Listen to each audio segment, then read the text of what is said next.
द्विवेदी बड़ी खबर के साथ शुरुआत कर रहे हैं। कांग्रेस उत्तर प्रदेश में विधानसभा उपचुनाव नहीं लड़ेगी। राज्य में पार्टी के प्रभारी अविनाश पांडे ने कहा है कि कांग्रेस इंडिया गठबंधन के उम्मीदवारों को जीतने में मदद करेगी। यानी यूपी उपचुनाव की सभी 9 सीटें समाजवादी पार्टी लड़ेगी और कांग्रेस का सपा को पूरा सहयोग रहेगा। हालांकि पहले यह खबर सामने आ रही थी कि 2 सीटों पर कांग्रेस उपचुनाव लड़ेगी, लेकिन अब यह साफ हो गया है कि सभी 9 सीटों पर समाजवादी पार्टी उपचुनाव लड़ेगी। समाजवादी पार्टी के कैंडिडेट का ऐलान भी किया गया है और इन सभी सीटों पर कांग्रेस जो है वो सिर्फ और सिर्फ समाजवादी पार्टी को सपोर्ट करेगी, कैंडिडेट को सपोर्ट करेगी।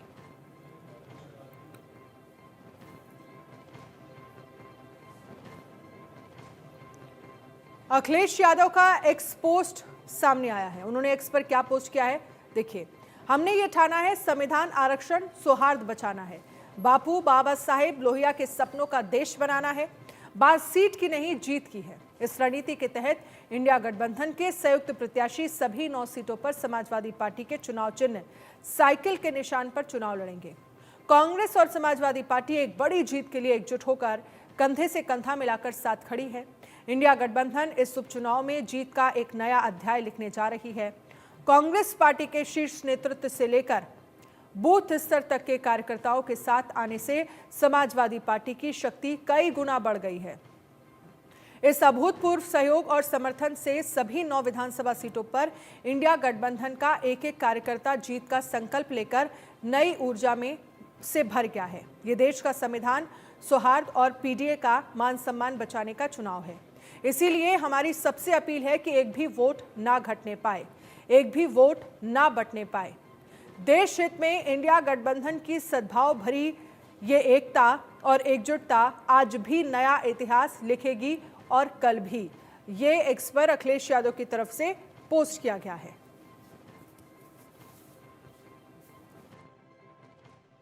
आज समय है हम सबको मिलकर इस संविधान को बचाने का, आपसी भाईचारे को, सौहार्दता को मजबूत करने का और इन उद्देश्यों को लक्ष्य में रखते हुए उत्तर प्रदेश कांग्रेस कमेटी के सम्माननीय अध्यक्ष और वहां के सभी वरिष्ठ नेताओं के सुझाव अनुसार आदरणीय कांग्रेस अध्यक्ष से सहमति लेकर हमने निर्णय लिया है कि उत्तर प्रदेश में कांग्रेस पार्टी अपने उम्मीदवार नहीं उतारेगी एवं इंडिया गठबंधन के सभी उम्मीदवारों को एकजुटता के साथ, मजबूती के साथ उनकी विजय के लिए प्रयासरत रहेंगे।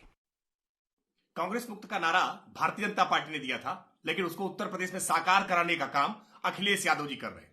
आखिरकार अखिलेश यादव जी ने घोषित कर दिया कि समाजवादी पार्टी के साइकिल चुनाव निशान पर ही उपचुनाव लड़े जाएंगे। अब कांग्रेस के हाथ खाली हो गए और ये हाथ का पंजा अब हाथ पलटा रहेगा। कांग्रेस पार्टी की इस दुर्दशा के कारण केवल कांग्रेस ही है, क्योंकि कांग्रेस ने जैसा मध्य प्रदेश में, हरियाणा में समाजवादी पार्टी के साथ व्यवहार किया, आज समाजवादी पार्टी ने धोबी पछाड़ दांव मुलायम सिंह यादव वाला वो आज कांग्रेस पार्टी को दे दिया है। और कांग्रेस पार्टी इतनी मजबूर है कि 5 सीटों की मांग करते करते आखिरकार बिना चुनाव लड़े ही संतोष कर रही है। हिमांशु भट्ट वरिष्ठ पत्रकार इस पर चर्चा करने के लिए हमारे साथ जुड़ गए हैं। हिमांशु जी, कैसे देखते हैं आप इस स्ट्रेटजी को जो समाजवादी पार्टी की तरफ से अपनाई गई है उपचुनाव को लेकर? पहले हालांकि 2 सीटें कांग्रेस को दी जा रही थी, लेकिन अब ये कहा जा रहा है कि 9 की 9 सीटों पर समाजवादी पार्टी ही उपचुनाव लड़ेगी। देखिए, पहली बात तो हकीकत ये है कि ये जो 9 सीटों पर उपचुनाव हो रहा है उसमें से 5 तो समाजवादी पार्टी की खुद की ही थी और कांग्रेस का कुछ था। दूसरी बात यह कि उत्तर प्रदेश में कांग्रेस और कांग्रेस के चुनाव चिन्ह का कितना असर है, इसका मतलब यह होता है कि बेस पर, भूमि तल पर कांग्रेस की शक्तियां जरा भी नहीं है। ऐसी स्थिति में ही वो आखिर में मान जाती है। पहले कहती है हम 5 लड़ेंगे, फिर 2 की बात आई और अब 2 भी नहीं। ये देखिए, भाजपा वाले तो कहेंगे कि कांग्रेस मुक्त राष्ट्र, समाजवादी पार्टी ने यूपी में तो कर दिया, मगर उसकी दूसरी पहलू देखें तो ये बात भी समझ में आती है कि उत्तर प्रदेश में पिछले 20-25 सालों के अंदर कांग्रेस का सबसे अच्छा दिखाव क्या रहा? प्रदर्शन क्या रहा, उसको हम देखेंगे और वोटों के हिसाब से देखेंगे। इस बारी तो ठीक है कि वो 6 सीटें जीत गए, मगर इससे पहले के चुनाव में कांग्रेस का वोट प्रतिशत आप देखें तो उत्तर प्रदेश की 4 बहुल मुख्यतः पार्टी जो थी, समाजवादी पार्टी, बहुजन समाज पार्टी, भाजपा और कांग्रेस, अभी उसमें देखें तो कांग्रेस चौथे नंबर पर रहती। सबसे ज्यादा कांग्रेस ने 22 लोकसभा सीटें आज से 20-25 साल पहले जीती। पिछले चुनाव की बात छोड़ दे, वहां पर 6 जीत गए। उसके अगले चुनाव में, उसके पहले के चुनाव में 1 सीट थी 80 में से। अभी ऐसी स्थिति में कांग्रेस का जो जन समर्थन है, जो बेस है, वो उत्तर प्रदेश में कतई नहीं है। और दूसरी बात महत्व की ये है कि यहां पर सामने भाजपा इस बारी दृढ़ संकल्प के साथ ये चुनाव लड़ने जा रहा है, क्योंकि योगी जी ने तो सीधा ऐलान कर दिया है। जैसे आज अखिलेश जी ने बताया कि हम एकजुट होकर लड़ेंगे, तो योगी जी ने क्या गलत कहा था? दूसरी बात, बटोगे तो कटोगे। देखिए, मतों का ध्रुवीकरण तो दोनों तरफ होगा ना, खाली ऐसा तो होगा नहीं कि एक ही तरफ ध्रुवीकरण होगा। अगर एक तरफ होगा तो दूसरी तरफ लेकिन ये ध्रुवीकरण किसको फायदा पहुंचाएगा, ये अपने आप में बहुत महत्वपूर्ण है। और 9 सीटों का उपचुनाव जो है वो चाहे समाजवादी पार्टी हो चाहे बीजेपी हो, सभी की साख का सवाल बन गया है। हमारे साथ रवि कुमार लखनऊ से लाइव जुड़ गए हैं। रवि, 9 सीटों पर चुनाव समाजवादी पार्टी लड़ रही है, कांग्रेस 1 भी सीटों पर चुनाव नहीं लड़ेगी, कांग्रेस सपोर्ट करेगी, लेकिन इन 9 सीटों को लेकर आप समीकरण क्या देख पा रहे हैं? आगे के समीकरण की बात करें तो आधी सीटें समाजवादी पार्टी के पास थी और आधी सीटें एक भाजपा अरंडी के पास थी।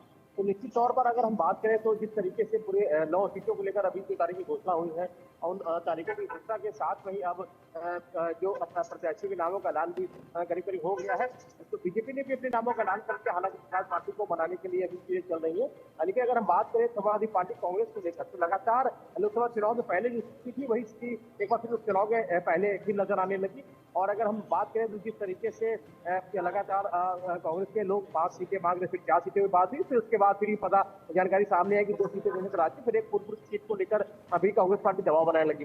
अंततः फिर जब प्रत्याशी के नाम से पहले उसके बाद ये सामने आई कि कांग्रेस ने ये भी गाजियाबाद और खैर की सीट है वो बहुत ही कमजोर मानी जाती है। ऐसे में चुनाव छोड़ने की बात है कि चुनाव कांग्रेस शायद ना लड़े, और कुछ वैसा ही हुआ। अब कांग्रेस पार्टी का साफ तौर पे ये कहना है कि जो समाजवादी पार्टी है वो चुनाव लड़ेगी और कांग्रेस पार्टी उसका समर्थन करेगी। हालांकि ये जरूर कहा कि गठबंधन के साथ दोनों पार्टी चुनाव लड़ेगी, लेकिन सिम्बा समाजवादी पार्टी का रहेगा, प्रत्याशी समाजवादी पार्टी के रहेंगे, तो निश्चित तौर पर कांग्रेस पार्टी सपोर्ट करेगी। हालांकि इसको लेकर कांग्रेस पार्टी लगातार बैठ के की तमाम सारे जो ठीक है। रवि, आप हमारे साथ रहिएगा और हिमांशु जी आप भी हमारे साथ रहिएगा, आगे भी इस पर हम चर्चा करेंगे। लेकिन समाजवादी पार्टी के प्रवक्ता और एमएलसी उदयवीर सिंह 9 सीटों पर जीत का दावा कर रहे हैं। सुनिए जरा क्या कुछ कहा उनकी तरफ से। उत्तर प्रदेश में उपचुनाव हो रहा है, समाजवादी पार्टी 9 सीटों पर अकेले चुनाव लड़ेगी। अखिलेश यादव ने ट्वीट करके इस बात की जानकारी दे दी है। हमारे साथ बातचीत करने के लिए समाजवादी पार्टी के वरिष्ठ नेता उदयवीर जी हैं। 9 सीटों का ऐलान हो गया, अखिलेश जी का ट्वीट हो गया, रण में कांग्रेस साथ में है आपके, लेकिन सिंबल साइकिल का। जी बिल्कुल, सिंबल किसी का हो, हम लोग पहले से भी कहते आए हैं। 2024 में भी हम हमेशा कहते थे सीट किसी की कुछ भी हो, 80 के 80 हमारे हैं, और कांग्रेस भी यही कहती रही। और आप कांग्रेस की बात सुनेंगे तो वो भी यही बताएंगे, सिंबल कुछ भी हो, 9 के 9 कांग्रेसी हैं, 9 के 9 समाजवादी हैं, 9 के 9 इंडिया गठबंधन के हैं। तो ये बात बन नहीं पाई, ये मतलब अंततः निष्कर्ष निकला। कल तक पैचिंग की कोशिशें होती रही, अजय राय दिल्ली चले गए, कांग्रेस से बात नहीं बन पाई, वो 5 सीटें मांग रहे थे, आप 2 पर आमादा थे। ये बीच की बात रास्ता कैसे निकला?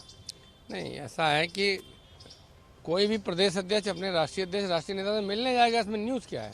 हमारे भी नेता तमाम रोज आते हैं, अपने नेताओं से मिलते हैं। बात क्या, ये विषय नहीं है। विषय ये है कि दोनों दल के नेताओं ने इस चुनावी परिस्थितियों में क्या बेहतर समझा। महत्वपूर्ण बात यह है कि दोनों दल के नेताओं ने ये महसूस किया कि इस समय हमें इस रास्ते पे जाने से ज़्यादा अच्छा रहेगा, इंडिया गठबंधन बेहतर लड़ेगा, इसलिए निर्णय लिया। हालांकि वो जो और सीटें मांग रहे थे, फूलपुर, मझवा और तमाम मीरापुर सीट, वो कहते कि 5 अगर हमें दे देते। गाजियाबाद और खैर में तो हमारा वैसे भी जनाधार नहीं था, वहाँ हम लड़के भी नहीं जीत पाते। 19 में आप गठबंधन में उनके साथ वहाँ लड़के देख चुके हैं। ऐसा वो कुछ नहीं कह रहे थे, आप कह रहे हैं ऐसा। आप कह रहे हैं खैर में जनाधार नहीं था। 19 में अभी 22-24 का लोकसभा चुनाव हुआ है, खैर में समाजवादी पार्टी का उम्मीदवार नेतृत्व लीड किया। श्री विजेंद्र सिंह 2000 वोट से खैर से लीड लेके आए थे। कैसे कह देंगे जनाधार नहीं था? न किसी बेचारे कांग्रेस के नेता ने ऐसा कहा कि मेरा वहाँ जनाधार नहीं है, यहाँ जनाधार नहीं है। हर दल के नेता अपनी पार्टी के हिसाब से, अपनी चीज़ों के हिसाब से सीटें मांगते हैं। हम भी मांगते हैं, दूसरे दलों से, कांग्रेस से भी मांगते हैं, बातें होती हैं और लास्ट में निर्णय होता है, रास्ता निकाला जाता है। और वो कितनी खूबसूरती से निर्णय होता है, कितनी अच्छे से रास्ता निकाला जाता है, यही नेतृत्व की क्षमता होती है। और ये क्षमता कांग्रेस के नेतृत्व ने और समाजवादी पार्टी के नेतृत्व ने दिखाई है कि बिना बयानबाजी, छीछा लेदर और आपस में समन्वय से एक निर्णय लिया है जिस पर दोनों दल पूरी तरह कायम है। एक गठबंधन आपका था, एक गठबंधन उधर बीजेपी का भी था। निषाद जी 4 दिन से डेरा डाले थे, 2 सीटों की बार्गेन कर रहे थे, एक भी सीट नहीं मिली, बीजेपी ने अपने कैंडिडेट उतार दिए। देखिए, निषाद जी वगैरह तो पद के लालच में अपना शोषण करा रहे हैं, क्योंकि जिस दल के गठबंधन में है उसकी विचारधारा उनकी मूल भावना के विपरीत है। जिस विचार पे ये क्षेत्रीय दल बने हैं, सामाजिक न्याय के, अपने हक सम्मान के, अब सरकार में बैठे हैं, या तो सरकार छोड़ें या तो आरक्षण से लेके और सामाजिक भागीदारी का विषय है उसको छोड़ें। तो दुर्भाग्य से उसे छोड़ रहे हैं। निषाद पार्टी 2 सीट लड़ी थी 22 में, वो सीट खाली हुई हैं, तो अब उसको क्यों नहीं ले पाई, क्यों नहीं दिया? अब भाजपा के लोग कहते हैं कि उनकी थोड़ी सी सीटें हैं, फिर भी वो कैबिनेट हैं। तो ये तो तय है, अगर भाजपा ने उन्हें केंद्रीय कैबिनेट मंत्री बनाया है तो कुछ कीमत उनके समाज को देनी पड़ रही है, वो कोई बात नहीं। करहल में बड़ा कैंडिडेट का अपोजिशन में जो उतरता है उसकी बड़ी चर्चाएं होती हैं। कभी बघेल उतर के महफिल लूटने की कोशिश करते हैं। इस बार अनुजेश यादव को टिकट दिया गया है। धर्मेंद्र जी के वो बहनोई लगते हैं रिश्ते में। ये सब बलि के बकरे हैं। भाजपा ढूंढती है बलि का बकरा, किसको बलि चढ़ाना है। थोड़े दिन चर्चा में रहो, उसके बाद गायब हो जाओ। तो खैर, वो भी आए हैं लड़े, उनको शुभकामनाएं, लड़ें, जनता के बीच में जाएंगे तो बताएंगे। क्या तैयारी है, कितनी सीटें सपा निकाल रही? 100% सीटें समाजवादी पार्टी को जीतना चाहिए। पार्टी के कार्यकर्ता, नेता, वर्कर सब फील्ड में लगातार लगे हैं, मेहनत कर रहे हैं और इंडिया गठबंधन के पक्ष में माहौल होने के साथ साथ मुद्दे भी साथ हैं। हमको जनता को जवाब नहीं देना, सवाल जनता के हैं, जवाब भाजपा को देना जिसका वो दे नहीं पा रही। चाहे बेरोजगारी हो, चाहे महंगाई हो, चाहे सामाजिक न्याय हो, चाहे जातीय उत्पीड़न हो, चाहे दंगा हो, सब मामलों में भारतीय जनता पार्टी फेल है। केवल गुमराह करने का काम। 2 विभाग हैं, एक तो प्रचार प्रसार विभाग जो मीडिया विभाग है उत्तर प्रदेश का, और दूसरा विभाग है पुलिस। इन्हीं 2 बैसाखियों पे उत्तर प्रदेश के मुख्यमंत्री की सत्ता टिकी है। कितना झूठा प्रचार करा लेते हैं और कितना लोगों का दमन करा लेते हैं, बस इन्हीं 2 बातों पे बात है और कुछ नहीं है। बात करने के लिए शुक्रिया। उदयवीर जी हमारे साथ थे और साफ तौर से कहते हैं कि सभी तैयारियां पूरी हैं, चुनाव पूरी तैयारी के साथ लड़ा जाएगा और प्रत्याशी कहीं पर कोई भी हो, समाजवादी पार्टी को इससे कोई फर्क नहीं पड़ता। कैमरा पर्सन दीपक के साथ मोहम्मद शबाब, इंडिया न्यूज़, लखनऊ। इस पर चर्चा करने के लिए हमारे साथ हिमांशु जी भी हैं, रवि कुमार हमारे संवाददाता भी बने हुए हैं। हिमांशु जी, मैं ये समझना चाहूँगी क्योंकि अखिलेश यादव का भी पोस्ट सामने आया जिसमें वो ये कह रहे हैं कि सीट ज़रूरी नहीं है, जीत ज़रूरी है और जीत को लेकर दोनों ही पार्टियां फोकस कर रही हैं। और साथ ही हालांकि अगर हम 2027 के चुनाव, विधानसभा चुनाव को इससे जोड़ कर देखें, हालांकि अभी वक्त है चुनाव में, तो क्या यहाँ पर जीत और हार बहुत हद तक 27 का विधानसभा चुनाव किसके फेवर में माहौल बनता हुआ दिखेगा, ये तय होगा? 27 का चुनाव किसके फेवर में, उससे भी ज्यादा जन झुकाव किस तरफ है, इसका एक अंदाजा आपको मिल जाएगा ये उपचुनाव का। मैं ये समझता हूं क्योंकि भाजपा ने जो शिकस्त खाई है 2024 के जनरल चुनाव और उसके बाद ये जो उपचुनाव हो रहे थे, यहाँ पर ये देखने में आ रहा है पिछले कई वक्त से कि माहौल थोड़ा बदल चुका है।